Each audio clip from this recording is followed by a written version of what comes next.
Hello there and welcome to this vlog of December 2022, and today's video is going to be an interesting one for me to record because I'm just about to basically contradict everything that I've said over the last year, and I really want to discuss it because I've had, I think over the last like 3 or 4 weeks, a little bit of a conversion to the new IlKhan era of BattleTech. No one is more surprised than I that I'm saying that. I think even 3 months ago was very much like, no, BattleTech ends at the FedCom Civil War, or the end of the FedCom Civil War. However, due to interactions within the community, of which, you know, I speak to a lot of people across the community, and there are some people who are like gradually changing my mind. So thanks to them, and thanks to Catalyst as well, who I now trust have the correct direction of BattleTech in the forefront of their mind. I genuinely feel like it's a safe bet to get involved with, like that 3150 era. What I'm going to do today, though, is because this is obviously quite a broad topic, and I thought it was worthy of discussion because I never considered myself one of like the old guard players. You know, like you get people who are like very militantly like 30-25 era. I really don't see myself as that because I really like the clan invasion era as well. I really like the FedCom Civil War. Especially I love the narrative within the FedCom Civil War. The technology goes a little bit wacky for me, but I love the kind of lore of that era. So I'm not close-minded across just like one specific era is what I'm trying to say here. But when I kind of got back into BattleTech, and you know, I had a lot of history to make up. I mean, I stopped basically interacting and playing BattleTech back in the early 2000s, basically the end of the FedCom Civil War, and I came back to it. And when I read and really like looked into it, and I did in quite a bit of depth, you know, like I read some of the novels, read a lot of the TROs, and did like research as most people do on like, you know, Sana and things like that. I just came to the conclusion very quickly that, and I think a lot of BattleTech players feel this way as well, that everything from like the Word of Blake Jihad into the Dark Age is just very bad. I've been on record before about who I blame for that. You know, I think splintering the company like they did, which was not exactly that era, but it's in and around that era, was just catastrophic for the game. Like, nearly killed the game. Like, yeah, okay, people probably made a lot of money off that, but they basically, you know, destroyed the legacy of the game with that decision. And it's still something today we suffer with, having a split IP. It's really quite problematic. I'm sure it really frustrates Catalyst and Tops anyway, because, you know, them trying to do things like a TV show, which is absolutely doable for something like BattleTech. It's a very rich universe. There's lots of you know, like fiction available for it. They're really solid stories, but they can't do it because there are just too many companies involved in it, and Hollywood do not like that. Not just Hollywood either. No studio is going to like that. You know, they want to be able to control that IP, and I think that's always really kind of been problematic for BattleTech because we can't get into the popular mainstream now. That's controversial in of itself because a lot of people in the community will say, well, we don't want to be in there anyway. You know, we don't want to attract too many normies because then the product starts to not be ours anymore, and that's a completely fair point. But I think if you're looking at it commercially and in terms of growth, it's good to get obviously as many people on board as you can. There is always then that discussion of how many do you want before it starts to kind of, you know, become a, like when we've seen this with many gaming companies where they get into those like casual markets and it's not the same anymore, so that can happen. But I think if you look kind of back at the Jihad era and the Dark Age era, they were almost specifically designed to turn people off and to kill the community and to basically, you know, hammer it home to people that, I mean, some of the decisions they made were just unfathomable, really. But, you know, like it's very, very easy to understand why BattleTech nearly died. And you know, when you look back at it now, it was only kept alive by some like by a very, very powerful but small community who kind of kept the flame going. And when the kind of resurgence happened several years ago now, they were able to build on that community, and that community were able to do a lot of the kind of buzz around the product. And then here we are today, where we are just in a very, very fit state, or a much, much fitter state than we were, say, like 10, 15 years ago. So I think the first question then in this is, how do you square that circle of, well, okay, so you play up to the FedCom Civil War. Some of you may be thinking about this issue as well, so hopefully we can take this journey together maybe. You come to the end of the FedCom Civil War. How then do you kind of account for that massive 70, 80 years, whatever it is, before the IlKhan era? Now, obviously, the way that BattleTech is structured means that there is a lot of like lost history from that. You know, I don't know, you say you go back to, is it 2020 when the fusion engine gets invented, I think, or something to do with the fusion engine gets invented that's very important. So there's like, you know, there's kind of almost like a timeline where it'll say, oh, this big thing happened here and this thing happened here. It doesn't necessarily mean that there's that much lore on it. So there might be like a lost 50 years within the BattleTech timeline anyway. And generally speaking, you know, it's only really like 3025 where the game kicks off and like, you know, the fiction really starts to kick off. Or the, you know, the 3025 era at the end of the Succession Wars. A little bit before that, but that's kind of what we generally say as a community, 3025. I suppose if you look at like the big events prior to that, there are several. And I've talked about them many times on this channel. And if you're a BattleTech fan, you'll know what they are. So, you know, it's the Star League era, the Ameris Civil War, the First, Second, Third Succession Wars. You know, there are plenty of things that happen in and around, you know, that almost like a, you know, a millennium where like you can really kind of pinpoint like a certain maybe 30 years or, you know, especially like with like the clans, obviously, like the clans go away, create their own civilization. There's lots of documentation on that, lots of books written about it. So certain areas get a lot of stuff. And then again, you might have like 6 decades where there is nothing. It's just like yeah, well, at this time, the Free Worlds League were really powerful.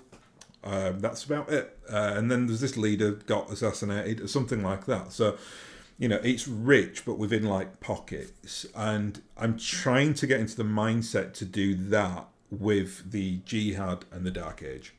So that, you know, I don't know what the exact time frame is, but, you know, 70 years, whatever. I will call it the Dark Age. Crazy stuff happened. Lots of terrible things happened. You know, things like you can't ignore, so like the HPG network is down because it's down for a long, long time. So that's a thing. But I've got no intention of like playing in that era. I've got no intention of like really referencing it. I don't want to read the novels in there. I tried to read a couple and they were very much not good. Yeah. Again, it's not the authors per se. I think it's just BattleTech was so on its knees and the direction was so like all over the place. It's not possible, I think, for an author to do anything like proactive there. Like they really need, you know, you need momentum, you need structure. People need to know what, you know, like there's a bigger plan afoot. And it just seems to me like the, you know, the designers and the people directing the game over that, like, you know, the real world BattleTech Dark Age or whatever you want to call it, just almost let's just draw a line under it and then move on. So that's kind of how I'm going to personally deal with it. There are obviously things out of that in terms of like legacy that you will put up with in like the 3150 era and the IlKhan era. That's fine. Just like at the end of the Succession Wars, there's like, you know, there's a century of things that happen before the Succession Wars that are really important to what happens in 3025. I'm just going to play it like that. Second point here, though, if that's the first point is how do I square the circle of that lost age? I suppose the second point would be like, when do I do this? And I've kind of, in a way, I feel like I've got quite a healthy time frame now because the new Kickstarter, which will be released in March and probably be delivered to us across like summer and autumn, Well, the new Kickstarter is dealing with a lot of those mechs kind of going into the FedCom Civil War era, and there's a lot of mop-up on as well on like the mechs that people love but are not that popular on tabletop because they might not be very good. So I feel like this Kickstarter, for me, it's like quite cathartic because once this is done and out, I've got nowhere else to go. Like I'm going to have at that point, and I mean, my journey on this has been insane. Like by the time I get the next Kickstarter, I'll have about 1,000 models. That is probably about 800 mechs. Like if you go back and watch the videos that I was doing last year, I was like saying, oh yeah, 200 is fine. Yeah, that's what happens. But that's fine, and I'm delighted for that because I've kind of got my dream BattleTech collection now. I'm very, very close to getting it. But after that point, and you know, I love to hobby, so I can't just hobby nothing, so I'm going to need somewhere to go. I also, you know, I do these videos. I talk quite a bit about the community and what's going on, and I love doing this. I love interacting with people in the community because of this channel and like, you know, people on Twitter and all that kind of thing. And you know, like what you'll see is what I'm doing with like Death from Above Wargaming. So, you know, if I want to kind of keep in the community, I don't think it's really acceptable for me to say, oh, I just played this, you know, this certain time period. I think that I do have to kind of evolve with the game. But I think it does have to be on my terms, and I have to basically get you know, once that next Kickstarter is done. So that will, you know, let's say that brings us into 2024, because I'm going to need to paint those forces, and, you know, I've got a lot going on as well at the moment with like house moves and stuff like that. So I think come 2024, my head is in the, obviously in the end of the end of the Succession Wars. Come the end of 2020, come 2024, I will hopefully at that point really be able to delve into like the books of the IlKhan era, the lore. Catalyst is setting it up quite beautifully as well because they've already started to do like those like new minis from that era. So we're getting things like the Hammerhead, the Regent. I think they've got quite a few planned to do that, and I can definitely see from their perspective when I'm reading their like communications, listening to the people within Catalyst Game Labs, that they really want to kind of focus now on that next stage.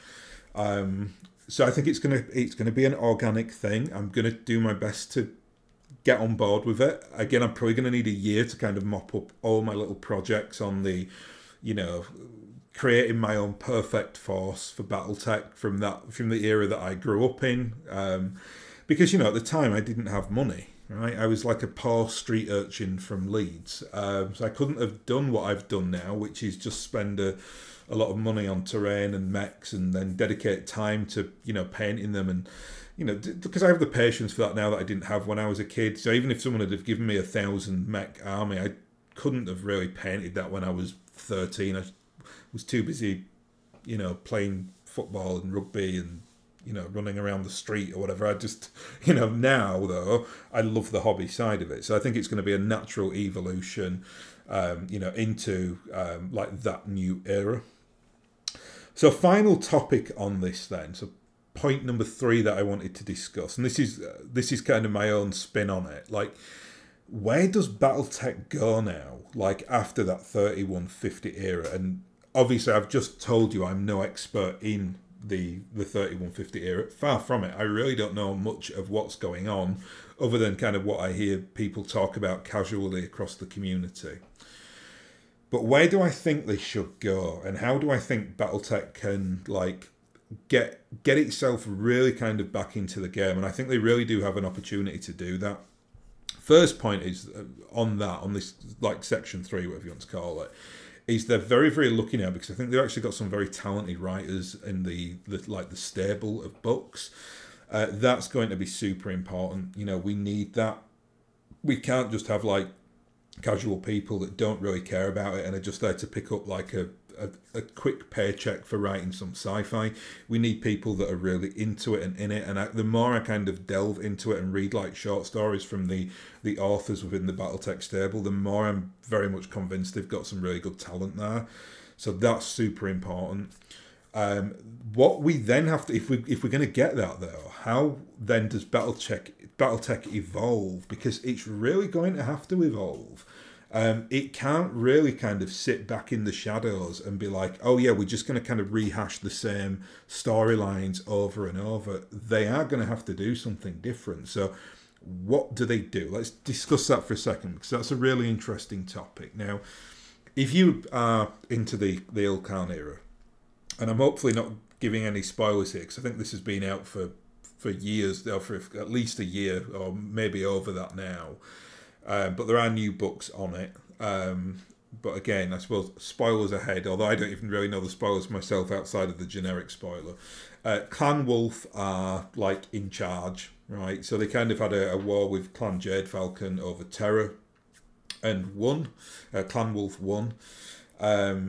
It all kind of comes to the back off of the Republic of the Sphere, which is a kind of entity within the Dark Age that's like crumbling.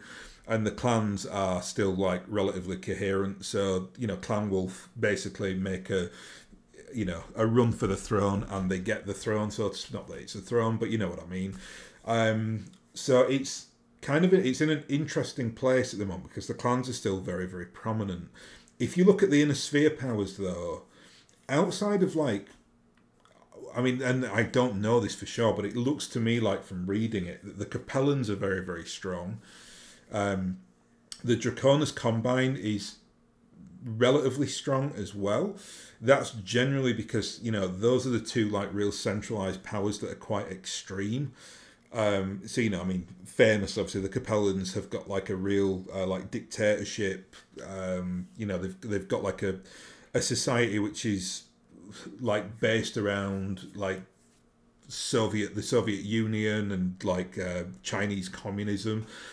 So it's no stretch to say that they would actually do quite well when times are bad, because they've got, I suppose, even if you argue the social system they've got is pretty rotten, it's still there. It's not just it's not like the Free Worlds League, which is this loose amalgamation of different states. These are centralized bodies and countries which are very, very successful in their own right, and continue to be so into the IlKhan era. If you look at the three, I suppose, popularist forces though, so that's the Free Worlds League, the Lyran Commonwealth, and the Federated Sons. All three of them are massively struggling. I mean, the Free Worlds League is basically, I'm not saying it's not existent, but it's in a very, very traumatic place. Same with the Lyrans. The Lyrans are having a lot of trouble as well. They've got revolution in, is it the Tamar Pact? They are prone to revolution though, the Lyrans. You've got Sky, which is a very rebellious place as well. But I think the most interesting out of all those three, I say popularist areas, because I think they're the most popular for people to play. Or they certainly were when I was young. That may have changed now, but the Fed Sons have actually lost their capital world to the Draconis Combine. So New Avalon is now in Draconis Combine Karita hands, which is, an interesting one. So you've got this situation where the clans are still very, very prominent. The inner sphere is in a little bit of a mess. There's a lot of political shenanigans going on, obviously, with the clans fulfilling their, I suppose, what they considered their destiny of getting Terra back and, being in charge once again, which Clan Wolf now is. But the question now is what happens next, and how are they going to do this? So I think there are some easy wins for them to kind of, and I mean this to onboard people like me who can maybe draw a line under the bad things now that happened in the Dark Age and can kind of get back into this. Well, to do that, I'm really going to need to see the powers that I know kind of back in place. I'd really like to see a prominent or powerful, not saying it has to be the Fed Sons. I mean, I love the Fed. The Fed Sons are my team, right? But do it with the Lyrans, do it with the Free Worlds League. Someone I think needs to be, and I use this term very, very loosely, but there has to be the good guys. I know BattleTech is very much like Shades of Grey, so there are no real good guys, but it needs something I can hang my hat on. I think clan players you know, people who've been in BattleTech for, you know, for like, have stayed with BattleTech during its dark times. The clans probably became a very attractive option because, you know, obviously on tabletop they're very strong. They've got a lot of like narrative fluff as well, so you know they're interesting factions to play. But I think for most players, like of my kind of ilk, who are going to come back to this now, the clans are always going to be the enemy, and I kind of hope that you're always going to have the clans, right? They are really like intrinsic to like the BattleTech narrative and story, but I think in a way their dominance has to come to an end. That's might be a bit harsh. That I'm saying that they are dominant. Obviously, there are many other things going on in BattleTech, but what I would generally like to see is something to replace the clans as that like immediate threat. And let me explain that a little bit, because it kind of delves into a like narrative structure, I suppose. But the clans, when they came out, were very interesting. They had like their own culture, their own subcultures, you know, within the clans themselves. They've got like a really unique society, you know. They've got like the system where they go to like personal war over property, or you know, they've got these like rites and rituals, and some of the clans are like really interesting. You know, like you've got like, no, I'm not talking about the main like invasion clans, but you've got like certain clans that are like really into taking like hallucinogenic drugs and stuff like that. So there's really weird, eclectic. Some of them are religious, some of them are kind of business banking people. Like they've got these weird and wonderful things going on. So they're an interesting like society, although, you know, in my mind, always the enemy, because they're a very, very extreme society and, you know, pretty horrible when you drill down into it. But they are really interesting. But that interest is very two-dimensional. Now, I don't mean that like disrespectfully to the people that like wrote the clans. In fact, quite the opposite. I think they're interesting, but they're interesting short term, because there are only so many stories you can tell about the clans within that like ritualistic setting. Like, you know, a trial for possession, it is what it is. A trial of annihilation, it is what it is. And I think if you read the clan books, they kind of operate on a very, very like standardized template. So it's, you know, like clan member outcast does a trial, succeeds, gets knocked back because, you know, it's like very much like a hero story type template. And they end up by like winning through like, you know, the adversity of being in a society which kind of wants to hold them down. And that's great. As an actual narrative, that works perfectly well. But when you've done it 20 times, it gets a bit boring, right? And that's why the Inner Sphere are always been far more superior, because the Inner Sphere are just like us. So the Inner Sphere can tell like a million different stories about how somebody came to fruition somewhere and what they had to overcome. Whereas I think the clans, it's just so like, it's such a prescribed society, the interest starts to kind of flag after a while. And I mean, that's my opinion on it. Doesn't mean it's right. That's just how I feel about it.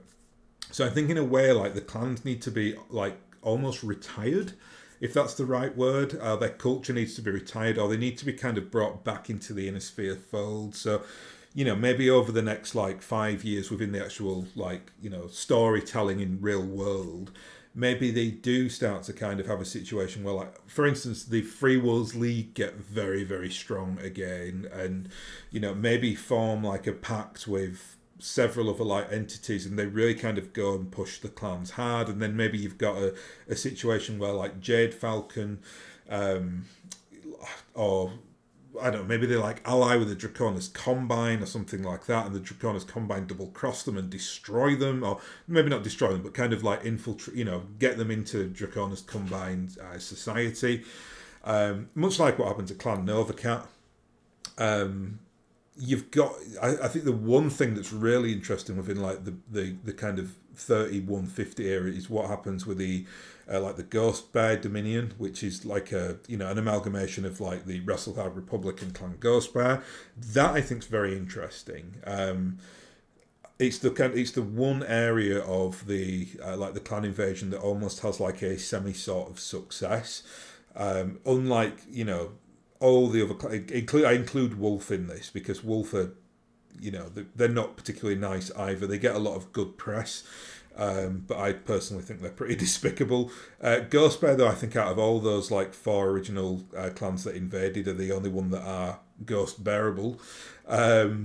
Even then, I mean, I wouldn't play them or necessarily collect vast amounts for them because I don't particularly like them. But the fact that they've like integrated with an inner sphere like power is an interesting thing, and you know, they're not generally seen as like genocidal maniacs like, say, Clan Smoke Jaguar or Clan Jade Falcon, who are also horrible, very, very, very horrible. So I'd like to see, yeah, I'd like to see in a way like the clan culture start to becoming less prominent and getting back to more like an inner sphere focus. But you know, and the clans are what they are. I mean, they've existed for a long time. They brought back all their tech. That's now kind of all integrated with it. So going back into that like era from, I don't know, if you want to do like 3150 up to 3180 or something like that, I'd like to see the clans starting to be phased out in terms of like the core story arc. What then can you do to replace it? And this is where I'm going to get very eclectic. And I have hinted at this when I've spoken previously about what I do with the clans. You see, for me, it's quite obvious where they go with it. Don't know if they'll do this. I certainly think it's on the discussion table, though. And for me, it is really obvious, and that's you bring back the gene cast from Beyond the Stars. I actually did a video on the gene cast several months ago in a series that I did on like the weird and wonderful powers within BattleTech. The gene cast are certainly a weird and wonderful power. They are basically, if you don't know, they are the like genetic outcasts from like the clan genetics eugenics programs. So things that kind of go wrong in the gene pool, and it's kind of a mixture of what they call the gene cast, and then you've got the bandit cast as well, who are basically people who just like opt out of clan society and become like almost like pirate rogues. Because clan society is so regimented, I mean, you really do need like an out. Much like, you know, in the Middle Ages, you had like monasteries for like. For people who didn't want to kind of like till the land, they'd go and, you know, well, I suppose they'd still be tilling the land within a monastery, but it's a much more like sanguine, peaceful resistance than having to go and fight for your feudal lord. So yeah, like, you know, it's a buyout situation, and I think that's in effect what the bandit cast is for the clans. What I'd love to see, though, I'd love to see a little bit of like poetic justice on that, because, you know, nothing has more poetic justice than history. And if you had a situation with the clans where they kind of saw themselves as like the deliverers of the inner sphere's evil, and they were going to come back and, you know, take over, even though they did that and they killed an untold amount of people and caused an untold amount of chaos when they did that. But I'd like to see that, like, that irony kind of come back and bite them. And I think you can do that through the bandit cast and the gene cast. And I'm just kind of spraying this around as an idea, right? So I've not really thought that much about it. But you could, for instance, have like a new power crop up, which is, you know, it turns out to be the gene cast. And they've come back for the clans because they made them into these like monstrosities of like genetic, you know, I don't even know what you'd call it. Like, it's like a eugenics program gone wrong. Plus, you've got the bandit cast who don't particularly like the clan, or definitely don't like the clan structure anyway. So maybe like on the deep, deep periphery, they've kind of had this orchestrated force going that nobody's heard of or anything, and they turn up and they are just completely bizarre. Like, not, you know, like the clans. I mean, when the clans first invaded, there was kind of a discussion had amongst the inner sphere, like, are we being invaded by aliens because these things don't look human? Have something similar happen again, but actually like tease the question. So it could be that it's so like crazy and messed up that people do actually think they're aliens, but they're not. And I'd love to see like that with a community, like really troll the community.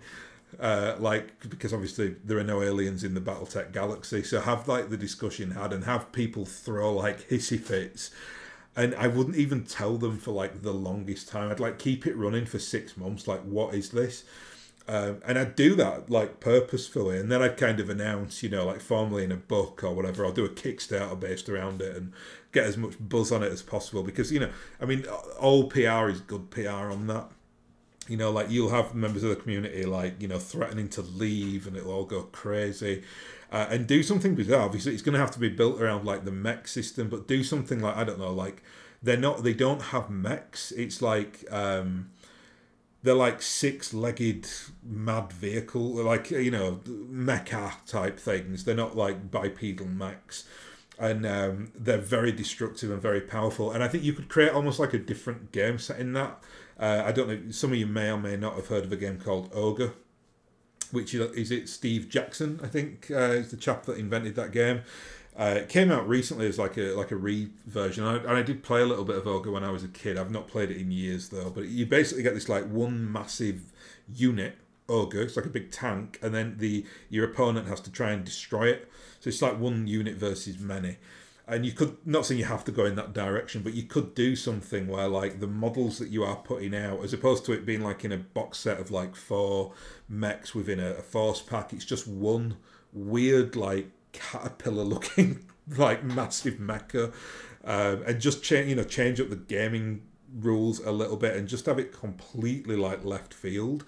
Again, I'm not saying they have to do that right now. I think they've still got a lot of goodwill to make and capital to make. But when you do your next thing, I would, if I were them, try to make it very, very like different. And I think, you know, at that point I'll be on board with it because, you know, it's not like you know, BattleTech are due that. They're due like a new gaming system. You know, the rules that we still are using are very, very old, and I'm, you know, putting like my commercial hat on here. I don't think it's any bad thing if they wanted to bring out a new version. You don't follow the Games Workshop model where you do a new version every 3 years, and then you basically you go to such an extremity that you can't even use old models. You don't have to do that, but I think we could probably all agree that BattleTech absolutely needs a refresh.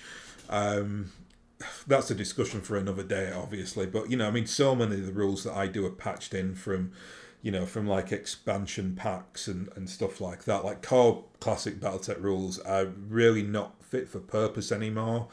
I don't think it's going to get many people into the game. A hybrid version is one. I mean, that's what I play, and they're really kind of pushing Alpha Strike as well. But I think there is you know, they do have enough like goodwill now, I think, and will have going forward, where they can do something very different with it, create like an entirely new like rule set where, you know, as opposed to us having like 15 books like we have now. Some of them will still apply because obviously you can still do like campaign operations and things like that. But when, you know, if I'm looking up rules in BattleTech, you talk for Classic, you need like 8 rule books to be able to play it correctly now. Or I need to go and find rules for, you know, like, oh, what do I do for double tap AC weapon? Which book is that in? I'd just like to see it all amalgamated. And you don't even have to do a massive big refresh on it, but, you know, like you don't have to design a whole new game, but just get everything, codify it so that then we can have like a tournament scene. That's one thing I'd really like to see, as opposed to like community members who are like constantly having to do this. And you go to a tournament and, you know, the tournament organizer has to kind of list their set rules because nobody knows otherwise. Like, not a good place to be in, really. I think they need to start thinking about the game a little bit more commercially.